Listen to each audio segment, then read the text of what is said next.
देखिए यहाँ पर हमने बताया कि चंद्रगुप्त मौर्य की 3 बीवियां थी। कितनी? 3 बीवियां थी। पहली बीवी दुर्धरा थी। दुर्धरा क्या? पहली बीवी का नाम था दुर्धरा, जो इसकी चचेरी बहन लगती थी। दुर्धरा कौन लगती थी? चचेरी बहन।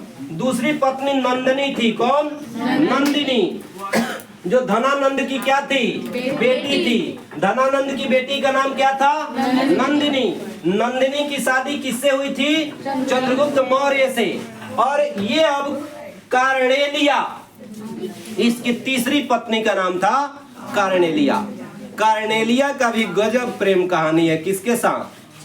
चंद्रगुप्त मौर्य के साथ। मौर्य वंश का संस्थापक चंद्रगुप्त मौर्य इसके पहले 2 शादियां कर चुका था। एक तो दुर्धरा से और दूसरी धनानंद की बेटी नंदिनी से।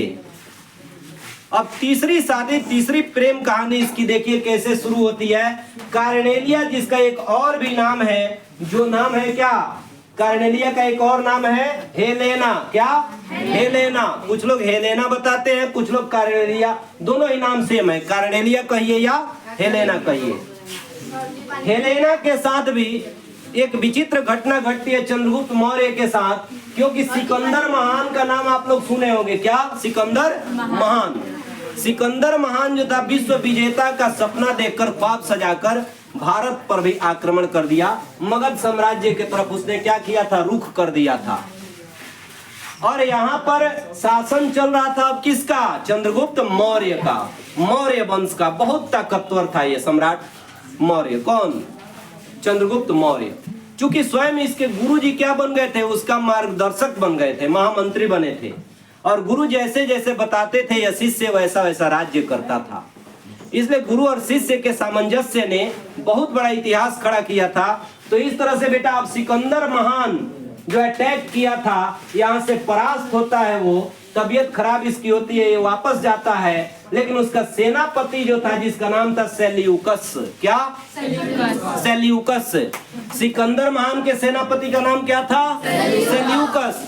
सेल्यूकस जो है अपने राजा के साथ वापस नहीं गया। वो सोचा कि चलो कुछ दिन हम यहाँ रहते हैं, और वह यहाँ रह गया। सेल्यूकस का टकराव हो गया चंद्रगुप्त मौर्य से। किससे? चंद्रगुप्त मौर्य से। अब चंद्रगुप्त मौर्य चूंकि बड़ा ताकतवर था, इसने परास्त कर दिया किसको? सिकंदर के सेनापति सेल्यूकस को। सेल्यूकस जब परास्त हुआ तो सेल्यूकस की एक बेटी थी जिसका नाम था कार्नेलिया, हेलेना। अपने पिता को जिसने हराया, उस व्यक्ति, उस हीरो से जो है इसको क्या हो गया? प्यार हो गया। इसने देखा कि भाई मेरे पिताजी इतने ताकतवर हैं, इनको इसने हरा दिया तो ये भी बारूद ही है। और उसकी बहादुरी पर ये मोहित हुई बेटे, और इसने इसके प्यार में पड़ करके और जो है क्या किया? इसने शादी किया। ये सिकंदर महान का सेनापति सेल्यूकस ने अपनी बेटी की शादी किससे कर दी? चंद्रगुप्त मौर्य से। चंद्रगुप्त मौर्य से जब शादी होती है तो सेल्यूकस सोचता है कि भाई अब मुझे यहाँ से जाना चाहिए। अपनी बेटी के साम्राज्य उस क्षेत्र को दे दिया। किसको? चंद्रगुप्त मौर्य को। और वहां से चला गया। रीति रिवाज यही बताती है कि बेटी के घर जाके पिताजी लोग पानी नहीं पीते हैं, खाना नहीं खाते हैं कन्यादान देने के बाद। तो इस तरह से वापस चला गया।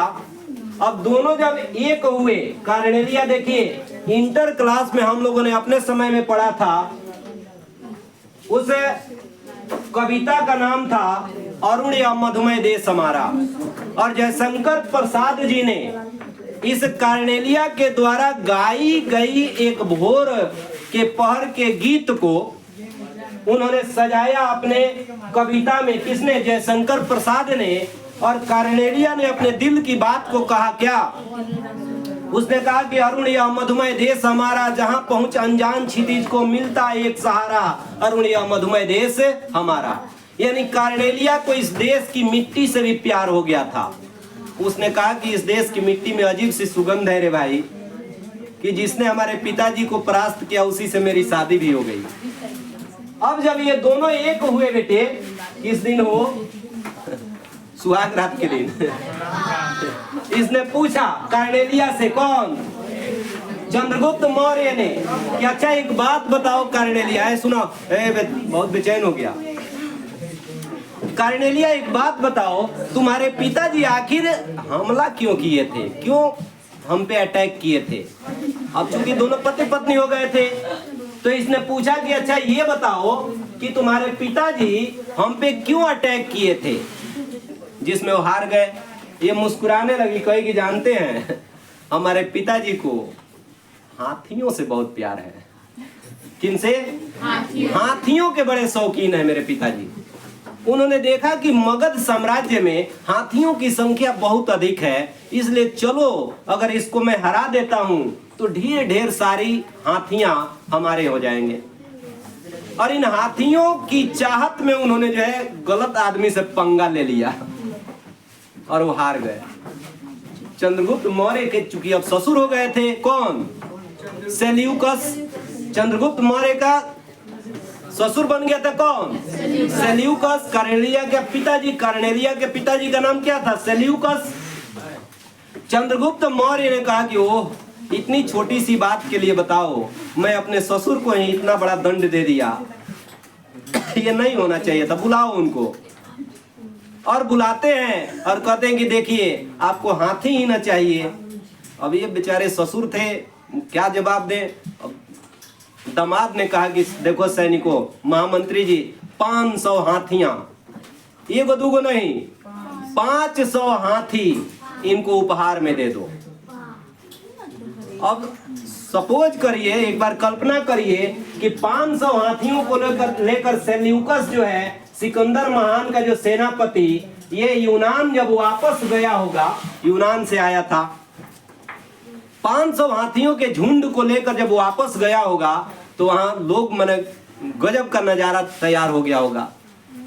जब 500 हाथियों के झुंड को लेकर गया, एक एक हाथी बड़े जो है बलिष्ठ थे। अब हाथियों के झुंड को लेकर जब जाता है बेटे, तो अब इसको पुनः यूनान चला तो जाता है, लेकिन अपनी बेटी की याद इसको सताते रहती है कि मेरी बेटी वहीं छूट गई हिंदुस्तान में। उसने अपने एक राजदूत को, संदेशवाहक जिसको कहते हैं मैसेंजर, समाचार लाने ले जाने वाला, एक राजदूत को बुलाया जिसका नाम था मेगास्थनीज। क्या नाम था? मेगास्थनीज। यानी चंद्रगुप्त मौर्य के जो ससुर जी थे, कौन? सिकंदर महान के सेनापति सेल्यूकस। सेल्यूकस ने एक राजदूत जिसका नाम था मेगास्थनीज को कहा कि आप चले जाओ मगध साम्राज्य में, और हमारी बेटी की जो शादी हुई है वहीं पर जा करके और उसके कुशल क्षेम, उसके समाचार के बारे में मुझे सूचित करते रहना। और इस तरह से बेटे मेगास्थनीज नामक राजदूत सेल्यूकस के भेजे जाने पर वह चंद्रगुप्त मौर्य के दरबार में आया था, और जो जो चीजें यहाँ पर शासन प्रशासन की व्यवस्थाएं थी, जो चीजें भी इसको अच्छी लगी, इंडिका नामक किताब की रचना किया। क्वेश्चन बनेगा कि मेगास्थनीज ने किस किताब की रचना की? इंडिका। किसकी? इंडिका। और इस इंडिका नामक किताब में ही मेगास्थनीज ने उन सारी अपनी यात्रा वृत्तांतों को लिखा, और हिंदुस्तान के जितने भी शासन प्रशासन की जो व्यवस्थाएं थी उसको लिखा। यानी विस्तृत जानकारी, मौर्य वंश के बारे में अगर विस्तृत जानकारी लेनी हो तो इंडिका पढ़नी पड़ती है, जिस इंडिका को लिखा किसने? मेगास्थनीज ने। तो मेगास्थनीज कौन था? ये सेल्यूकस का एक भेजा हुआ राजदूत था जो यूनान से चलकर आया हुआ था चंद्रगुप्त मौर्य के दरबार में।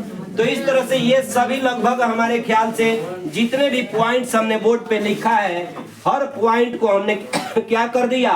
लगभग पूरा कर दिया। ये सारे पॉइंट्स कंफर्म हुए। ठीक है, थैंक यू वेरी मच।